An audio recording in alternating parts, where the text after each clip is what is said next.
que trajo bueno, de los problemas económicos que trajo A consigo, ¿no? ver, Porque ya no muchos pueden estar pagando, a lo mejor iban en una privada y ya no pueden estar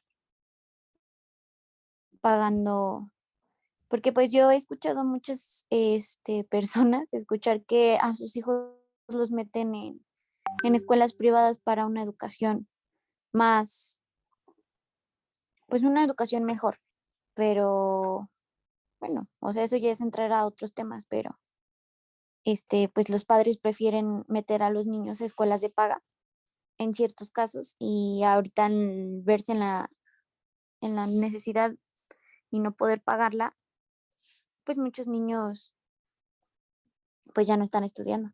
O sea, y me pasó a mí. Yo ya en universidad, entrando en esos temas, pues sí hubo un tiempo en el que costó mucho trabajo el poder seguir, tanto económicamente como anímicamente. ok. A ver, bueno, pero creo que todavía no llegamos al punto fino. Celeste quería hacer un comentario por ahí. Sí, maestro. Bueno, yo creo que la educación ha bajado de por sí, antes de que bueno, cuando estaba la escuela presencial, el nivel en PISA pues no era muy alto en México, por lo mismo de que pues no había mucha comprensión lectora, no había mucha comprensión matemática, entonces esas cifras ya estaban, o sea, esas cifras ya existían, pero cuando llegamos a lo de la pandemia, ¿qué pasó esto? O sea, de por sí los maestros no tenían eh, como las bases bien fundamentadas para transmitírselos a los niños y los niños tampoco estaban como motivados pues, a tener una buena lectura, a manejar más las matemáticas, porque solo se iban como por encima. Lo que pasó con la pandemia fue de que en primera, pues obviamente, como dice mi compañera, creo que es Gabriela, lamentablemente muchos de los niños pues no tienen acceso a internet, como la mayoría de nosotros, ¿no? A veces los padres pues van al día y desgraciadamente pues hubo mucho recorte personal en esta pandemia, entonces como que los padres optaron por ver lo que realmente era necesario en sus casas. Entonces, otra cuestión es de que pues obviamente la educación en presencial pues en línea no es lo mismo, porque si de presencial no se tomaban tan en cuenta estos factores, en línea pues tampoco un maestro puede como, por ejemplo, calificar el nivel de lectura o de comprensión de un niño de primaria, porque pues no está de lleno, o sea, y aparte los temas no se están viendo como de lleno como se hacía cuando estás en clases presenciales. Aparte se está manejando lo de el programa Aprende en Casa, que no es lo mismo que un profesor esté de pie con los alumnos que estar viendo este tipo de programas que pues no respetan como el proceso de aprendizaje, de entendimiento de los niños. Entonces yo siento que el nivel obviamente bajó muchísimo, pero es porque pues las herramientas ahora sí que como el contexto no está favoreciendo nada. Y también se debe a mucho desinterés, o sea, desinterés de tanto de los maestros, de los padres, hasta de los mismos alumnos, porque ha sucedido de que desafortunadamente la cifra de deserción escolar ha aumentado muchísimo porque muchos no les está gustando esta modalidad de línea, entonces como que prefieren esperarse a que termine pandemia como para poder regresar a las clases presenciales, porque, bueno, yo he escuchado muchas personas o amigas de mi mamá que tienen sus niños que dicen, no, yo mejor saqué a mi hijo de la escuela hasta que termine la pandemia, porque la verdad yo no tengo tiempo para estar agarrando un celular, estarme conectando, porque otras decían, es que yo ni le entiendo y la verdad, pues, ¿para qué me complico? Mejor lo saco y ya cuando se termine esto, pues regreso a mi niño y entonces es como que es un retroceso en vez de avanzar. Si el niño ya tenía, pues no era muy bueno en la escuela, ahora imagine sacarlo, pues como que no avanza, entonces yo siento que también son muchos factores que intervienen en esta situación. A ver, bueno, ahorita vamos a tratar de redondear estas intervenciones. Había por ahí otra mano levantada que era de Karen, por favor. Sí, profe, buenos días. Buenos días. Bueno, retomando un poco lo que he escuchado y viendo lo que ha estado pasando, ayer precisamente estábamos aquí en su casa hablando de Ajá. ese tema, ¿no? Y comentábamos que pues yo tengo una sobrina que va en la primaria y desde que comenzó la pandemia, sí cambió de por sí el poderla llevar a la escuela, pues era así como que un gran apoyo, ¿no? Para su mamá. Entonces, el hecho de la pandemia, mi prima agarró y dijo, no, pues es que, o sea, si me complica estar con ella el 100% en sus clases, porque yo también estoy trabajando, porque no tengo las herramientas, porque no sé sus necesidades, porque yo no estudié, ¿no? Como su maestra, Ujú, para que pues obviamente yo pudiera saber qué le hace falta, qué tengo que reforzar. Las maestras también de la escuela pues no le mandaban así como que herramientas, ni le decían, oiga señora, tiene que tomarle el tiempo de la lectura, ni nada por el ujú, estilo. Entonces mi sobrina empezó a decir, pues nada más hago las actividades y ya agarraba su libro y empezaba a hacer sus actividades, pero no las comprendía. Había veces que yo le revisaba y veía que eran cosas que no le pedían en la actividad. Por ejemplo, había actividades en las que no tenía que dibujar todos los muñequitos y ella las dibujaba. Entonces, todos esos puntos, yo empecé a ver que pues no nada más a ella le afectaban, sino a varios niños, ¿no? Porque al ver las actividades que luego mandaban los maestros de ellos, era así como de, pues nada más, dele estas hojas, señora, que las cheque y ya, y empezaron a descartar varios puntos. Yo me imagino que también porque, pues en la escuela no se les apoyaba como tal. Y vamos a ser sinceros, nada estábamos preparados para una pandemia, no sabíamos ujú. utilizar muchas herramientas. Bueno, a mí de por sí me costó aprender la plataforma. Ahora me imagino a los niños más pequeños que no dominan algunas herramientas, pues ese simple hecho de que peor aún, ¿no? No sabían cómo conectarse a una clase de Zoom. Si de por sí es complicado cuando estamos en un salón de clases, poner el 100% de atención muchas veces, ahora cuando estás en tu casa y varios están conectados y hay A ver, diferentes denme un factores. segundo, perdón. Sí,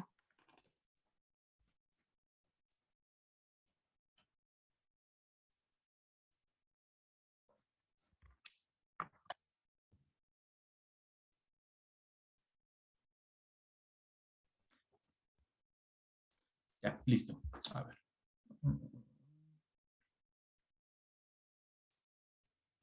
ya, profe, sería todo de mi parte. Listo. Gracias. Ok, gracias. A ver. Es que creo que por aquí hay quienes están entrando o no. Ah, no, ya no me aparecen como. Ok. Bueno, a ver, hay por ahí algunas manos levantadas. Voy a continuar. Denme un segundo, voy a continuar con la lectura del documento porque, miren, ya nos está avisando esta cosa que nos queda poco tiempo. O sea, para llegar al punto al cual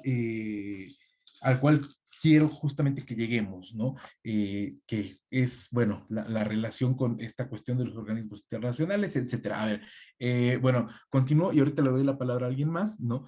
Nos dice, en entrevista con Excelsior, bueno, hablamos de Otto Granados, señaló que si bien todavía no hay conclusiones robustas o definitivas basadas en evidencia dura sobre la pérdida de aprendizajes y los costos económicos o socioemocionales por la interrupción de los servicios educativos, ya hay una gran cantidad de informes, encuestas y reportes preliminares que apuntan a que es claro que habrá consecuencias graves a largo plazo para las economías y sociedades, en especial para las más pobres, en términos de menor crecimiento, menor cohesión social y política, pérdidas de aprendizaje y estancamiento en la búsqueda de educación de calidad y generación de conocimiento.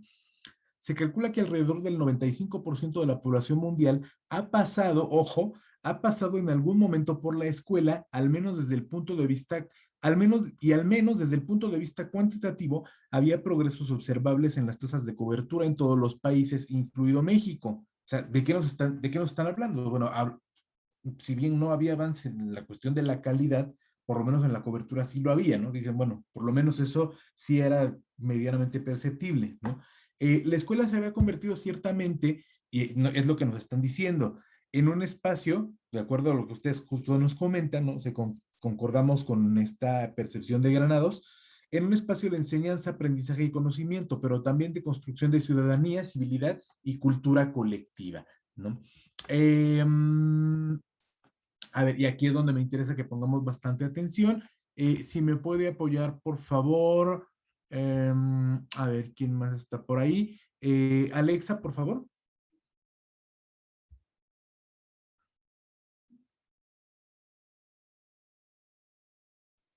Sí, profe. Ay, pero ya me perdí. ¿Dónde te quedaron? En donde está, aquí en las comillas, había millones de niños. Ay, no veo. Ah, ya. Había millones de niños, unos 350 millones en el mundo, según el Banco Mundial, que contaban con la escuela para tener acceso a servicios de alimentación, además de ser un espacio protegido para crear lazos afectivos y socioemocionales clave.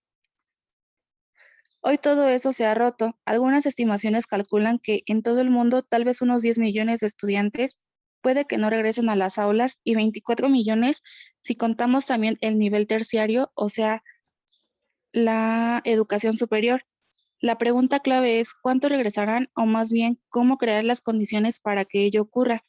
Ese es el reto más urgente, aseguró. Ok, muchas gracias.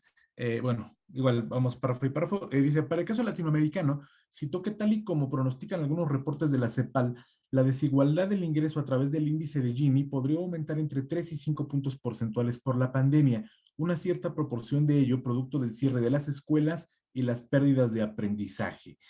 Un grupo de académicos de Brookings y otras instituciones estimaron que si cada año adicional de escolaridad equivale a 10% adicional en ganancias futuras, cuando un país cierra sus escuelas por unos 4 meses, la pérdida en ganancias futuras marginales podría ser de 2.5 anual en la vida laboral del estudiante. Aplicando esta premisa a una economía como la de Estados Unidos, estimando una vida laboral de 45 años, una tasa de descuento de 3% de ingresos anuales promedio de unos $53,490, la pérdida de valor actual en el aprendizaje sería equivalente a 63% del salario anual a tasas promedio actuales. Es decir, que en este modelo el costo para Estados Unidos de esta educación perdida en términos de ganancias futuras podría ser equivalente a más de 12% del Producto Interno Bruto anual. El efecto es mucho más acentuado entre la población pobre. Ejemplificó pues, Otto Granados, ¿no? Como dice un colega mío, un colega de Granados, de ser así, 20 años de avances podrían verse borrados de un plumazo, acotó el exfuncionario. En este contexto, Granados destacó que una cosa es saber el tamaño de los déficits e inequidades que se tenían antes de la pandemia y otra es verlos en vivo. Ojo, esto es bien importante. Una cosa es saber el tamaño de los déficits e inequidades que se tenían antes de la pandemia y otra cosa es verlos en vivo, en la realidad de una pandemia que nadie se esperaba y para la cual nadie estaba preparado. Si me puede apoyar, por favor. Adriana, bueno, no tienes la mano levantada, si me puedes apoyar y posteriormente nos externas tu comentario. Ah, sí, profe, deje bajo mi mano, espere. Ah, sí, listo. Por ejemplo, ¿verdad? Por ejemplo, ya desde antes, a nivel global, 53% de niños de 10 años en países de ingresos medios y bajos no podían leer ni comprender textos simples y 56% entre los 6 y los 11 años no manejan las matemáticas de manera competente. Y lo mismo pasaba con la brecha digital. 79% de los estudiantes de América Latina y el Caribe que participaron en la prueba PISA del 2018 tenían acceso a Internet en el hogar, pero solo 61% tenía una computadora y solo 30% contaba con software educativo, refirió. Recordó que en dicha prueba, en la región en las 3 áreas calificadas, que son matemáticas, lectura y ciencias, Chile, el mejor posicionado, ocupó el lugar 43 sobre 79 a nivel global en lectura y Uruguay, el mejor posicionado en matemáticas, estaba en el lugar 58. México salió en cuarto lugar en la región por debajo de Chile, Uruguay y Costa Rica, pero por arriba de Brasil, Colombia, Argentina, Perú, Panamá y Dominicana. Ok. Agregó que, Así que vamos a dejarlo hasta ahí, Adri. Perdón, ¿nos ibas a sí, comentar algo? bueno, era hace ratito referente a lo que había comentado mi compañera Karen. Mm, yo considero que más allá de, por ejemplo, sí, yo sé que a lo mejor es tedioso porque pues la cuestión no estamos acostumbrados o no estábamos acostumbrados a este factor, se podría decir, de la cuestión educación en línea, etcétera, pues obviamente no se conocían las plataformas, pero creo que más allá de, por ejemplo, mm, más allá de que no entendamos o de que no sabemos usarlas, va más allá de la dinámica, porque por ejemplo, para un hábito se requieren 90 días, llevamos Ujú. más de 90 días y más aparte, por ejemplo, los niños son más capaces de abstraer nuevos conocimientos, porque pues nos damos cuenta que, bueno, en mi caso, por ejemplo, em, yo tengo primitos chiquitos y así, y juegan, por ejemplo, Free Fire y, y todas esas cosas, y luego me explican, vamos a jugar o esto y el otro, y yo es como de, ¿quién les enseñó a jugar? No, yo solito aprendí. Entonces yo creo que va más allá de, por ejemplo, de, de no querer aprender a, ¿cómo se podría decir? A más bien es como selección, porque por ejemplo, pues ese tipo de cosas que nadie les enseña y que lo aprenden. Bueno. Y ahora lo veo, por ejemplo, con profesores y docentes de mis primos igual, que tengo el caso de uno que, por ejemplo, en todo el ciclo escolar ha visto creo que 2 veces a su maestra. Y entonces es como de, les dejan tareas en plataforma y ellos es como de, es X, ¿no? O sea, no sé si la maestra lo Ujú. revise, o sea, no se ve como ese tipo de comunicación, sea como sea docente-alumno. Y tengo otro lado en donde, por ejemplo, día con día, de lunes a viernes, la maestra se conecta con mi prima y es de 8 de la mañana a 12 del día, o sea, es una jornada educativa. Ujú. Sí, claro, Entonces, no. sí, se nota totalmente tanto en las calificaciones, tanto en los conocimientos y tanto en el desarrollo a lo mejor cultural y social, porque pues ya pues, mi prima, a pesar de que no estamos yendo a clases, eh, puede convivir con sus compañeros, con su profesora y se nota mucho en la diferencia entre los conocimientos que tiene un niño que no ve a su profesora y una niña que ve a su profesora. Y sería Ok. todo, A profe. ver, bueno, pues ya se nos está acabando el tiempo de esta reunión. Vamos.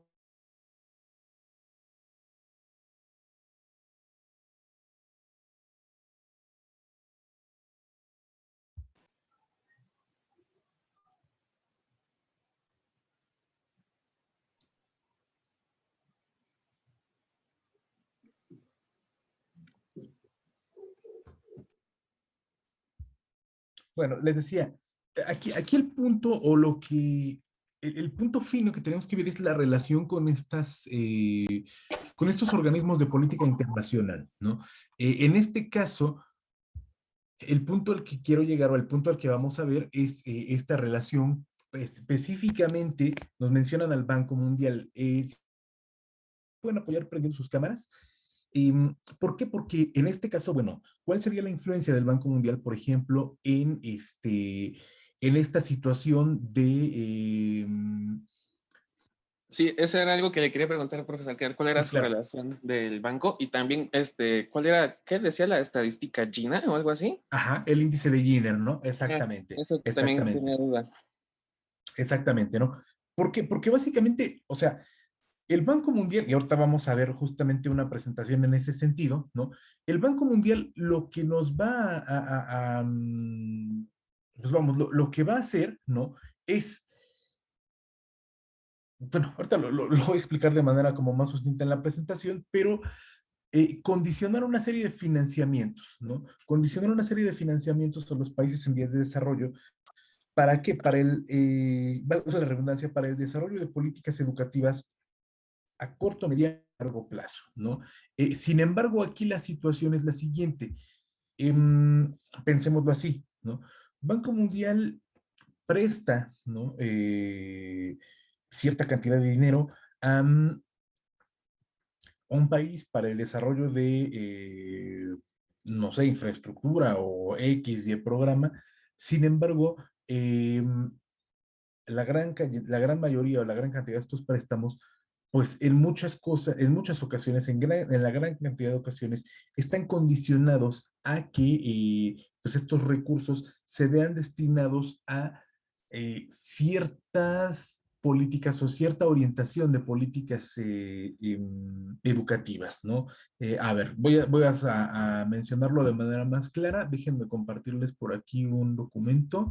Aquí estamos y compartimos, ¿sale?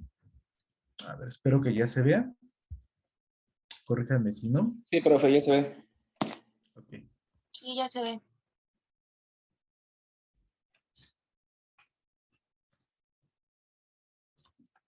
Sale.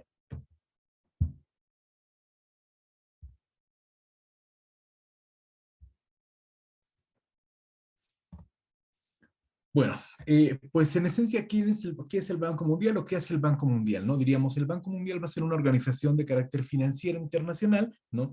Que, bueno, nace después de la Segunda Guerra Mundial inicialmente, o supuestamente, con el propósito de ayudar a los países en el sentido de su reconstrucción, ¿no?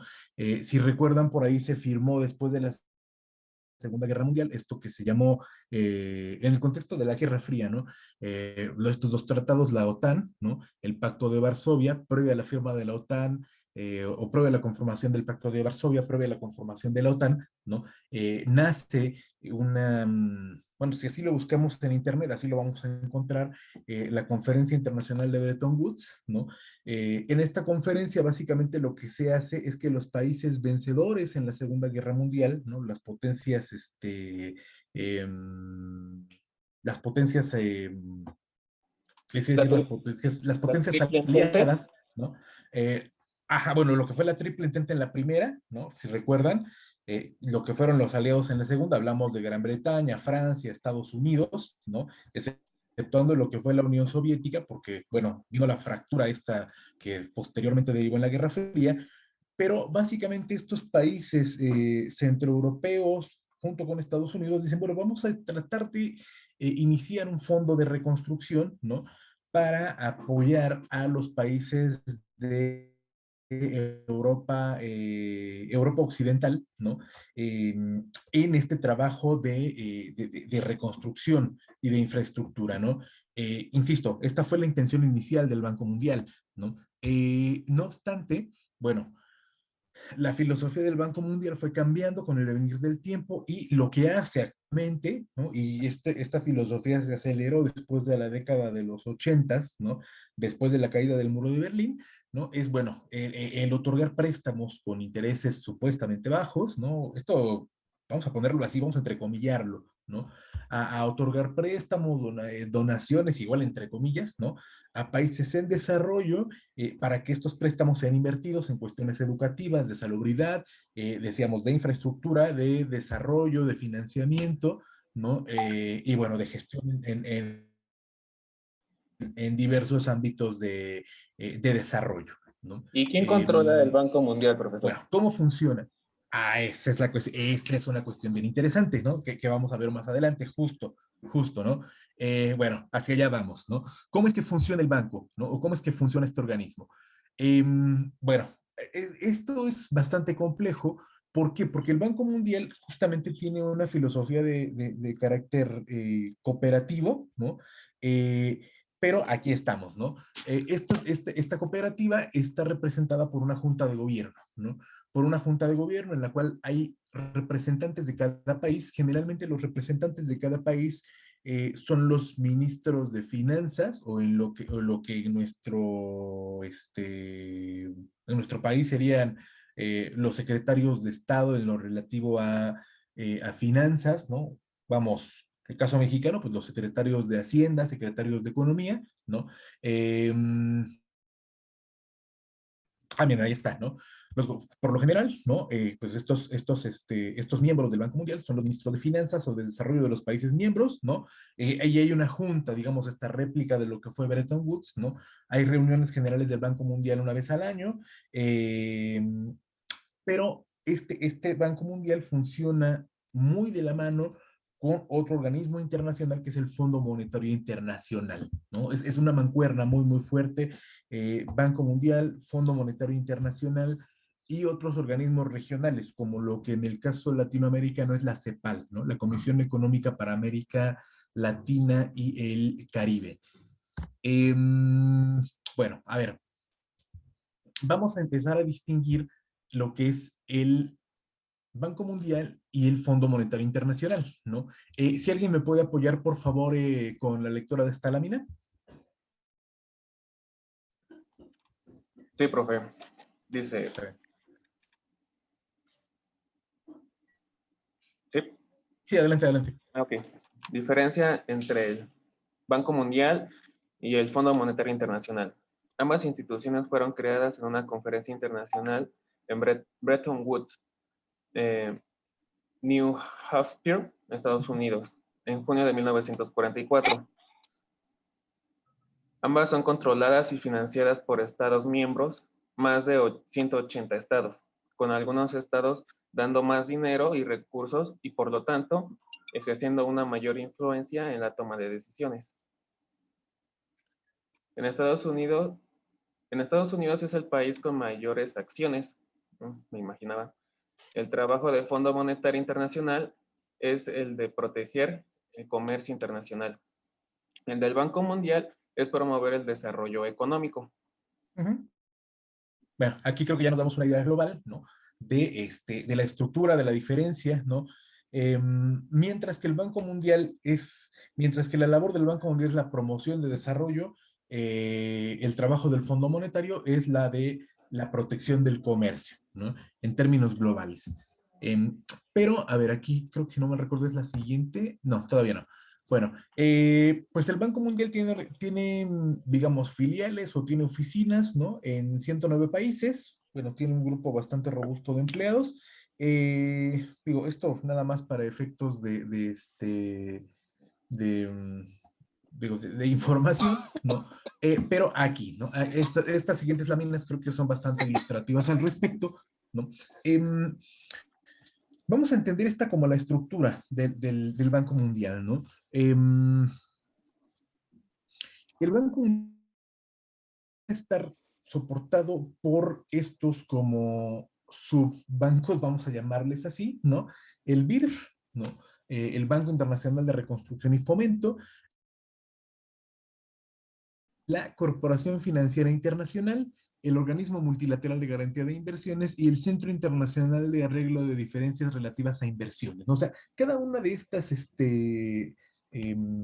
divisiones del Banco Mundial, pues vamos, tiene una labor específica en cuanto a la toma de decisiones en lo relativo a inversión, ¿no? Y en lo relativo a y ojo, esto también es bastante importante en cuanto al diseño de políticas públicas, ¿no? Decíamos, hay un préstamo a un país en vías de desarrollo, pero ese préstamo está condicionado a, bueno, en qué se va a ocupar, cómo se va a ocupar y cuáles tendrían que ser los resultados tangibles a corto, mediano, largo plazo, ¿no? Cada una de estas agencias, obviamente, pues es la que diseña, estructura, ¿no? Y de alguna u otra forma, pues firma los acuerdos con los ministerios de finanzas de los estados para de alguna u otra manera pues garantizar, ¿no? El destino de estas inversiones a corto, mediano, largo plazo de los recursos brindados por el Banco Mundial, ¿no? Bueno, ya hablando específicamente de las funciones de cada uno de estos agentes, ¿no? Digo, voy a ser un poco más sintético en esta parte.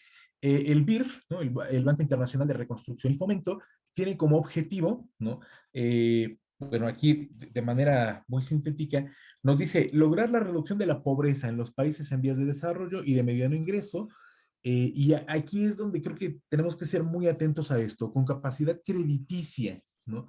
Brindándoles asesoría financiera en materia de gestión económica. O sea, bueno, sí te ayuda a salir de la pobreza, pero prestándote, ¿no? O sea, ahí empezamos a sondear cierta contradicción, ¿no? A ver, Profe, sí, sí, yo adelante. tengo una duda. ¿Capacidad Sí. crediticia es lo que está comentando ahorita? ¿De que el préstamo? Ajá, así es. Ah, ok. ¿No? Entonces, si ven, pues ahí hay cierto, o sea, si somos analíticos, ahí hay pues un círculo vicioso, ¿no?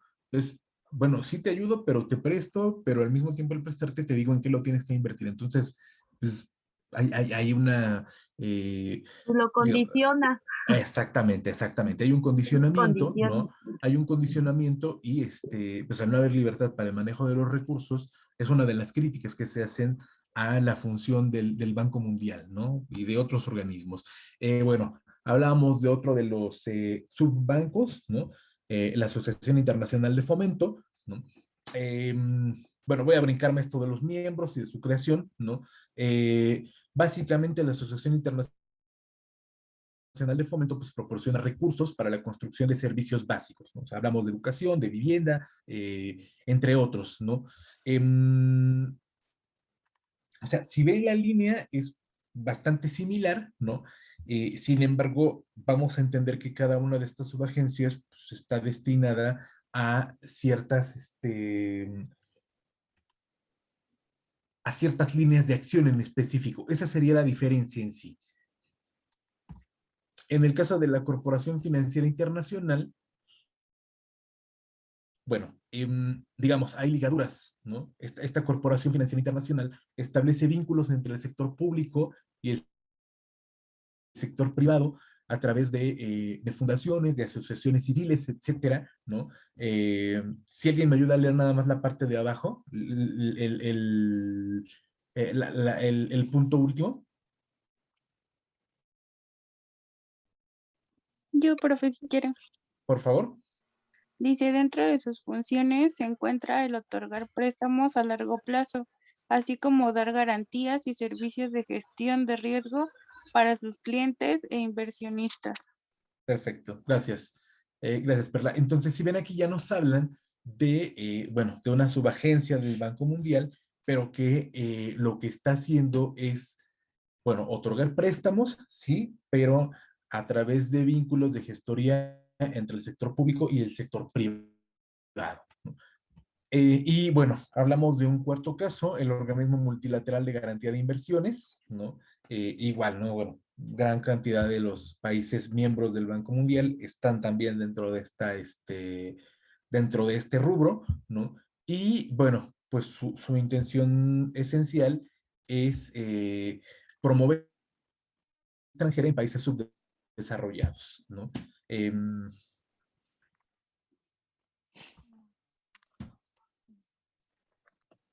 Vemos un siguiente caso que es el Centro Internacional de Arreglo de Diferencias en lo relativo a la inversión. Y bueno, este centro de, digamos, de cuidado de las inversiones, pues tiene esta misión en específico, ¿no? La de cuidar justamente las inversiones extranjeras en ciertos espacios, ¿no? ¿A qué nos referimos con esto? Digamos, a mediar las posibles diferencias referidas en tiempos de crisis, ¿no? En lo relativo a las inversiones o en lo que las inversiones se refiere, ¿no?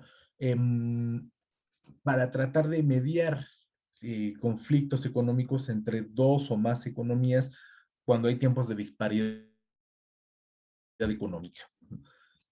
A ver, y aquí creo que Fabián hacía una pregunta importante. Bueno, ok, sí, pero ¿cómo, o sea, cómo es que el Banco Mundial tiene pues una normativa o quién o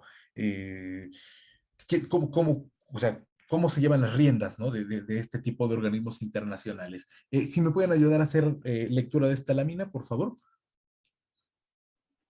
Sí, profe. Se Junta de Gobernadores. Cada país miembro está representando en la Junta de Gobernadores. Cada país está representando en la Junta de Gobernadores. Ellos tienen la facultad para tomar las decisiones finales del banco. Dentro de sus funciones se encuentra administrar o suspender a países miembros, hacer autorizaciones financieras y presupuestos y determinar la distribución de los ingresos del BIRF. Ok, ¿no? Diríamos entonces, esta junta de gobierno, ¿no? Pues tiene estas tres facultades: admitir o suspender a países miembros, autorizar presupuestos financieros y determinar, pues, la distribución de los ingresos de este organismo, ¿no? Entonces, vamos, ¿quién lleva las riendas del Banco Mundial? La Junta de Gobierno. ¿Y quién integra la Junta de Gobierno? Pues los ministros de finanzas de los distintos países miembros del Banco Mundial. Bueno, aquí ya estamos hablando de una cuestión más específica, ¿no? El Pero director creo que esos ejecutivo. son temas que no se tocan, ¿no, profesor? Bueno, es la primera vez que escucho Ajá, esta relación de la educación con estos ok, bancos y así. ok. Bueno, miren, ya estamos hablando de algo distinto, ¿no? Pero sí, ¿por qué estamos haciendo esto, no? Y ahorita les digo, bueno, aquí, antes de hacer este paréntesis, si quieren continúo y ya al final justifico el por qué hablar de esto, ¿no? Eh, bueno, hablamos de un director ejecutivo del Banco Mundial, ¿no? Digamos, hay 12 directores o 12 personas, 12 directores ejecutivos, 12 suplentes. Me voy a ir un poquito más rápido por la cuestión del tiempo. A ver, es que quiero llegar a ver, déjenme ver. Visión, principios, no. Aquí quiero llegar, ¿no? O sea, hablábamos de los países que integran bueno, no la junta directiva, pero digamos, pues que en su momento aportaron de forma masiva, ¿no? A la conformación del Banco Mundial. Y si ven, pues bueno, esto es bastante evidente, ¿no?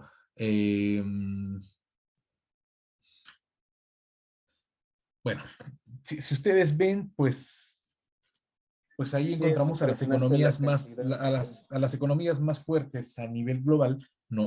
Y pues a la cabeza Estados Unidos, ¿no? Es el antes y el después. Hablamos de en el momento de unos años después de su fundación, y esta gráfica, si no me recuerdo, el año 2010, ¿no? Pero bueno, a la cabeza siempre vamos a encontrar a Estados Unidos, ¿no? Luego vemos a Japón, China y posteriormente los países centroeuropeos, ¿no? Alemania, Francia, el Reino Unido, ¿no? Aparece por ahí la India, Rusia y Arabia Saudita, por ejemplo, ¿no? Pero si ven, pues las grandes decisiones en cuanto a materia de financiamiento económico, etcétera, a nivel global se refiere, pues históricamente han estado determinadas por, vamos, Estados Unidos, Gran Bretaña, Francia, Alemania y anexas, ¿no? Pero esta gráfica creo que es muy ilustrativa para efectos de entender, pues, cómo es que se toman las decisiones y quiénes toman las decisiones al respecto a el financiamiento. Bueno, y la pregunta aquí sería, ajá, y esto que tiene que ver, o sea, esto y la educación qué, ¿no? O esto y nosotros qué, ¿no? Bueno, ¿hacia dónde es que voy, ¿no?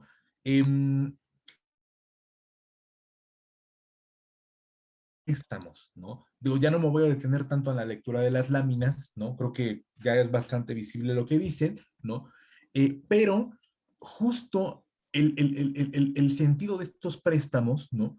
Que tienen, digamos, una finalidad en específico, ¿no? Ya sea generación de conocimientos, reducción de la pobreza, etcétera, etcétera. Decíamos, estos préstamos están eh, ligados al condicionamiento de políticas públicas, ¿no? Entonces, al condicionar las políticas públicas, y ojo, aquí es donde viene ya la ligadura en específico, ¿no? A ver, ¿qué pasa, por ejemplo, cuando, y es aquí donde quiero que seamos como muy analíticos? Muchas veces las reformas educativas obedecen a la llegada de, bueno, en muchas ocasiones, sí, a políticas económicas o a políticas públicas derivadas de gobiernos, ¿no? O de regiones gubernamentales, pero muchas veces estas reformas educativas también obedecen a mandamientos de organismos de carácter internacional, como el Fondo Monetario Internacional o el Banco Mundial, ¿no? O sea, no de gratis, y esto quiero que lo entendamos, no de gratis, se impuso esta visión, por ejemplo, de las competencias en los planes de estudio. Es saber, bueno, si estás en crisis, ok, te doy dinero para que, ¿no?, supuestamente reformes y estructures ciertos planes de estudio, inviertas en infraestructura, etcétera, etcétera. Lo que platicábamos, por ejemplo, sobre las pruebas PISA, enlace, ¿no? Este programa que decían ustedes, ay, se me fue, esta cuestión de los pizarrones electrónicos, ¿no? No recuerdo si lo comentábamos ¿Ciclomedia? aquí, en Ciclomedia, exactamente, en Ciclomedia, ¿no? Eh, Justamente, por ejemplo, en Ciclomedia, ¿no?, este programa de Ciclomedia fue un programa que derivó de un préstamo del Banco Mundial, ¿no? Y que tuvo, o sea, lo vemos aquí, y que tuvo la participación de la iniciativa privada. Le entró con una lana del Banco Mundial, pero también entró como copartícipe Microsoft, y entonces, bueno, pero tengo que ver resultados a corto, mediano plazo, pues órale, ¿no? Vamos a improvisar, vamos a poner pizarrones electrónicos a lo bruto, aunque no sepan ocuparlos, pero ahí están, ¿no? Y eso, Yo recuerdo que, bueno, al menos aquí en el Distrito Federal, eh,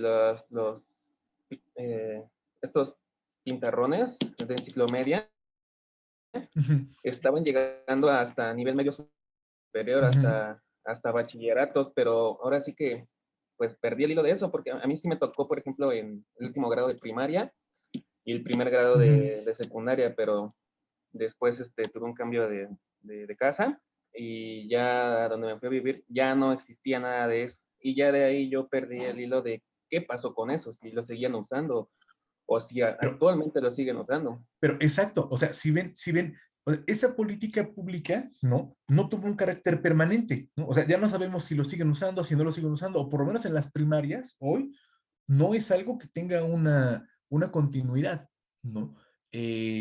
A la pregunta aquí es ¿por qué? ¿No? La pregunta aquí es ¿por qué una política pública no tuvo una continuidad? Y de ahí la pregunta, bueno, entonces, ¿quién la impuso? ¿O cómo la impuso? ¿O a razón de qué se implementó? ¿No? ¿Y por qué entonces se implementó de tal o cual forma? ¿No?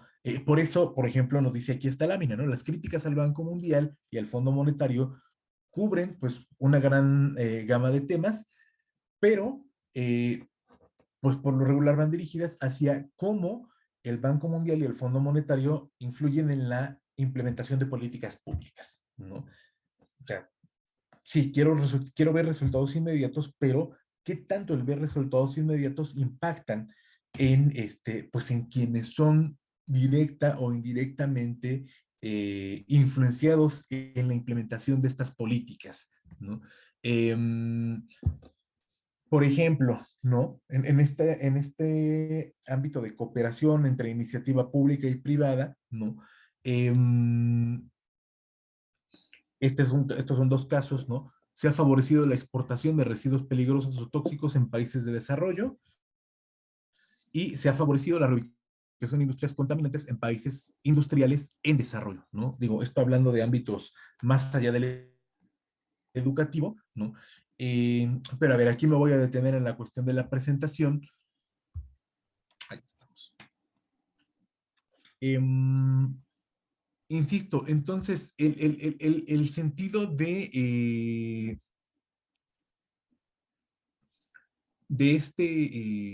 bueno, de este tema, ¿no? Es, bueno, tenemos que entender cómo es que el Banco Mundial y el Fondo Monetario impactan, ¿no? De alguna u otra manera, las políticas públicas y los enfoques curriculares también, ¿no? Tanto de educación básica, media superior, etcétera, ¿no? Digo, esto vamos a seguir dándole continuidad, ¿no? Pero para los efectos, digo, yo lo estaría dejando hasta aquí ahorita. Vamos a hacer una actividad muy rápida para... Profe, yo tengo una sí, duda. adelante. Vea que también había repartido unas tablets. Ajá, ajá, Entonces, podría ser que viene también del Banco Mundial. también. Sí, sí, sí, sí. Sí, todo este tipo de estrategias obedecen a justamente a estrategias, o bueno, a políticas públicas que muchas veces no necesariamente son iniciativa del gobierno local, ¿no? o son iniciativa del gobierno federal meramente. Si nosotros revisamos la fundamentación y la documentación, pues, prácticamente es 99% seguro que en la financiación de ese programa intervino o Banco Mundial o Fondo Monetario Internacional, ¿no? Sí, son acuerdos tanto esos programas con el gobierno, ¿no? Que como habías dicho, yo te presto tanto, pero pone condiciones. Así es. Así es. No sé si hay alguna otra duda, alguna otra pregunta. ¿Qué era la estadística, Gina? ¿Perdón? ¿Cuál era la estadística, Gina? Si no, era así. ¿Cómo? ¿La estadística, Gina? No sé si estoy correcto. Ah, ok. El índice de Gini. Ah, Ya. índice de Gini, perdón. Ajá. Ah, ok. El índice de Gini. El índice de Gini es...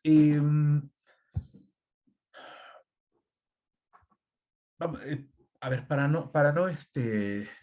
no confundir o para ser práctico en ese sentido, el índice de Gini es una...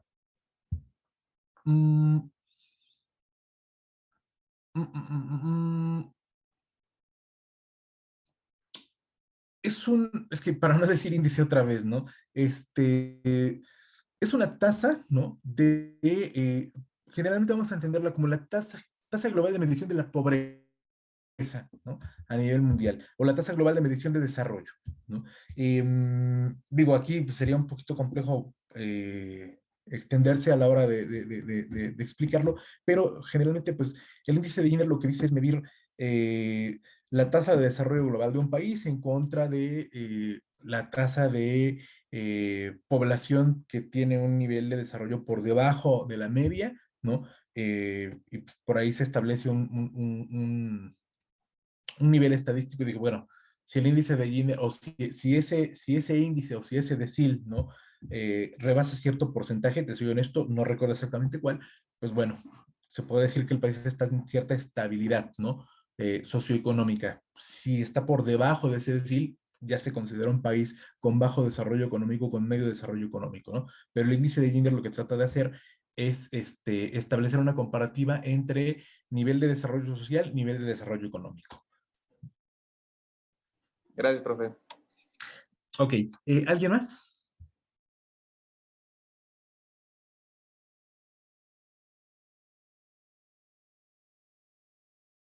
Bueno, y por ejemplo, estas condiciones que pone el Banco Mundial y Fondo Monetario Internacional, esas condiciones no son reveladas, ¿no? No son dadas a luz pública. No, claro, no, claro. Digo, en la gran mayoría de las ocasiones, pues quedan como Secreto de Estado. no son del conocimiento público, ¿no? En la gran mayoría de las ocasiones. Sin embargo, vamos, por ejemplo, a nosotros que pues sí nos tendría que interesar a la hora de revisar la fundamentación, vamos, la legislación, ¿no? La fundamentación de la legislación, ¿no? A la hora de revisar ¿cómo se le llama esto? Los informes de ingresos y egresos de fiscalización, ahí sí se tiene que hablar de esta relación entre las políticas públicas internas y las políticas de financiamiento internacional, ¿no? Ahí sí no se puede escapar de eso, ¿no? ¿Por qué? Porque si yo digo, bueno, se invirtió tanto, se tenía tanto, digo, las cifras no cuadran, evidentemente que hay lagunas, ¿no? Que dan lugar a qué?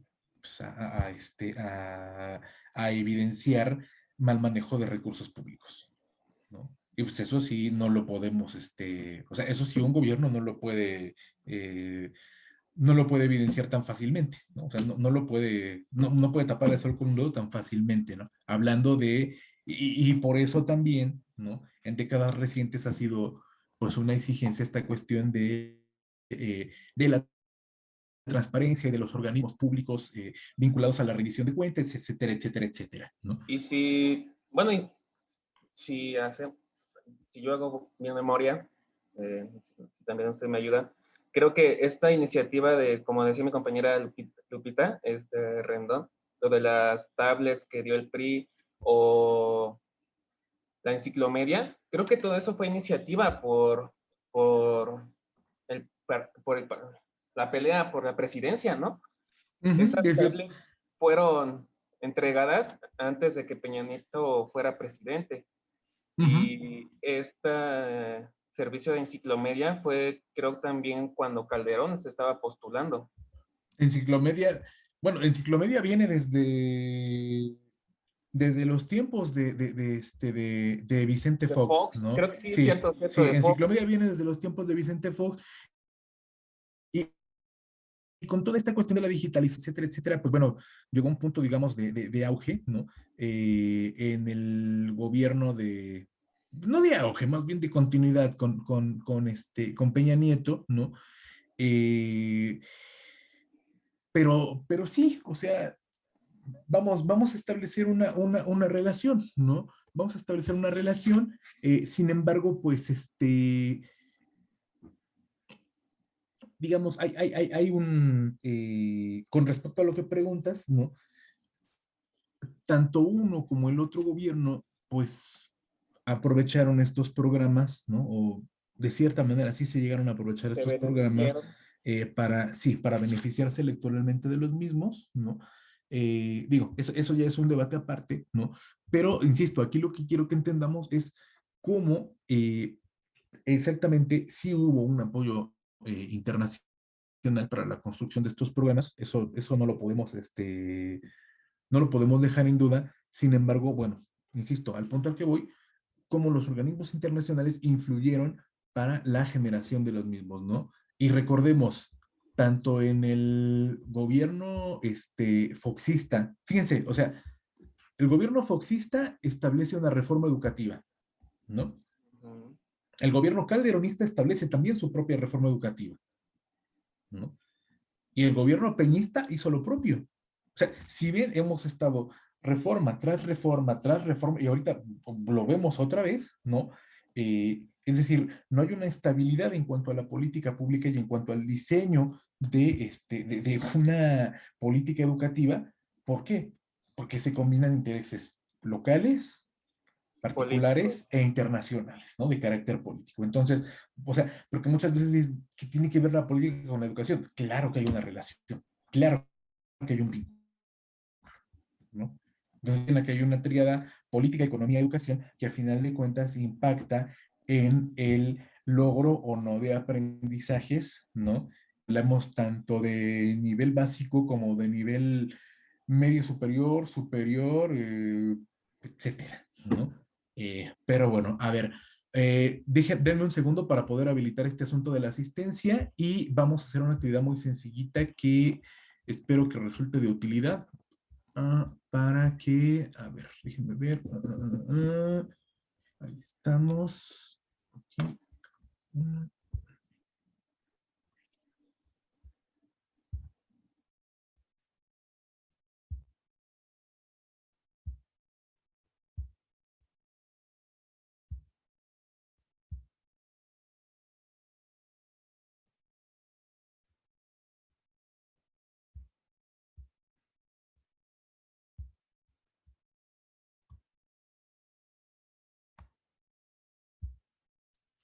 A ver, se supone que aquí ya lo pueden hacer, corríjanme.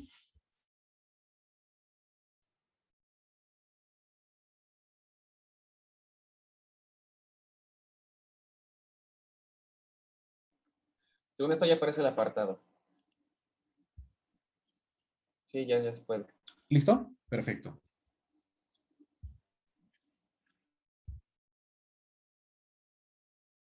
Hace varias semanas y le comenté ya a la coordinadora, entonces me mandó con el ingeniero que se encarga de ver todo esto, de los accesos y eso, pero pues me da soluciones y sigue sin funcionar. Entonces no sé cómo le puedo hacer, porque no veo, o sea, entro, pero ya no me deja hacer ningún movimiento. Pero, o sea, ningún movimiento. Nada, Ninguno nada. más que poder abrir las materias, pero Ajá. cuando, por ejemplo, quiero abrir un archivo o algo así, me aparece error de código.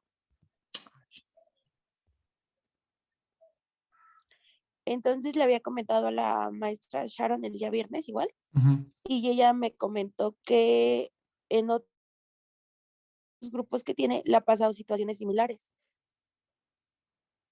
Ok. Mm, Entonces, ¿qué puedo hacer?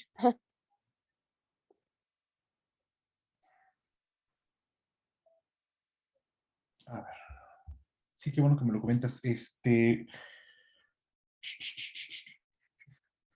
Porque, por ejemplo, a mí me parece que yo no le envié los trabajos de los primeros días. A mí me Cuando, parece como no enviado, pero cuando yo sí le lo había comentado hiciste. y usted me dijo Ajá. que sí le habían llegado. Mira, yo creo que lo tendríamos que revisar en un espacio aparte en particular. Digo, yo no tengo inconveniente si me los envías por otra vía, ¿no? Lo que me preocupa es que a la hora de revisar en plataforma, porque luego ya ves que se ponen medio especiales y dicen, no, es que no, y la bronca es que, o sea, ellos son quienes tendrían que apoyarte para que la plataforma fuera funcional, porque ese es el propósito del Moodle, ¿no? O sea, si el Moodle no es funcional, pues entonces, ¿cómo para qué lo quieren, no? Digo, Sí, yo no tengo, exacto. o sea, yo no tengo inconveniente en apoyarlos, pero si a final de cuentas esa es la plataforma pues, institucional que tienen y la plataforma, no les resulta funcional o conveniente, pues, o sea, ahí, como para qué es que me resulta incongruente, ¿no? O sea, totalmente incongruente. Eso no. Es que la semana pasada me hicieron ir. Sí, Entonces, la sí, sí, sí, antepasada sí. fui por una cuestión de control escolar, que me mandaron a llamar, porque no aparecía mi pago, y entonces era No, de bueno. cobranza y control escolar. Después voy con el ingeniero y me dicen que no se encontraba y que él era el único que podía arreglar esa situación. Después regresé y me dijeron que no estaba y que otra vez lo checara eso directamente con control escolar, pero control escolar no me da ninguna solución. Dame un segundo, dame unos minutitos después de la clase, Karen, y lo platicamos, porque Ok, sí, sí, sí, sí, sí, sí. Sí, es que, o sea, son cosas que no tendrían por qué pasar, ¿no? ¿Por qué? sí, ¿No? O sea, es ¿por lo que me qué? pregunto. Dice uno, bueno.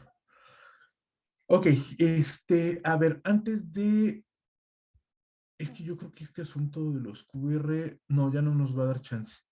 Ya no nos va a dar chance. Ah, ah, ah, ah.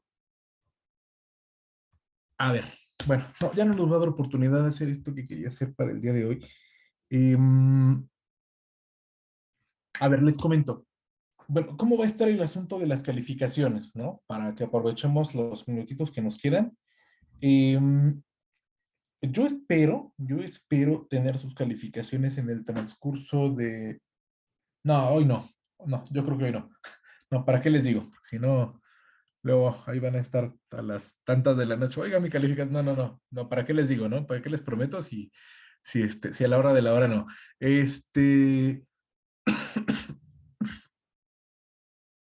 Perdón, me andaba muriendo aquí una cosa asquerosa. Este, no, yo esperaría que por ahí del miércoles a lo mejor, pues tuviéramos alguna actividad, alguna situación. Miren, a ver, les comento. Supuestamente tenemos que hacer un examen, ¿no? Yo, sí, no, yo ahorita no soy tan partidario de hacerlo. El miércoles es posible que yo les aplique un instrumento, ¿no? Algo, ¿no? Un examen, así, ¿no?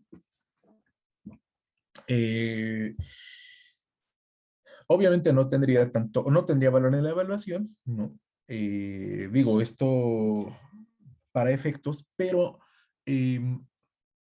pues revisen lo que hemos trabajado, ¿no? Digo, no va a ser nada del otro mundo. em, prepárense, ¿no? Y el miércoles ya estaremos platicando por ahí de algo que nos va a servir para efectos de la evaluación del segundo parcial, ¿no? les voy a pedir, ¿qué me van a entregar? Aguas. Me van a entregar un trabajo, bueno, trabajo que, si les digo trabajo que no es trabajo, pues no. Bueno, van a entregarme un trabajo en forma de código QR, ¿no? Pero bueno, ya les estaré explicando cómo va a estar el asunto o la situación. Les digo, lo quería hacer hoy, pero pues el tiempo no nos da. Básicamente lo que vamos a estar haciendo el miércoles es esta situación del examen y les explico cómo está este otro asunto. Valoro si les envío o no lectura. Yo creo que sí les estaré por ahí enviando algún material para que lo revisen y pues eso estaríamos haciendo el próximo día miércoles. No sé si hayan dudas, preguntas o comentarios.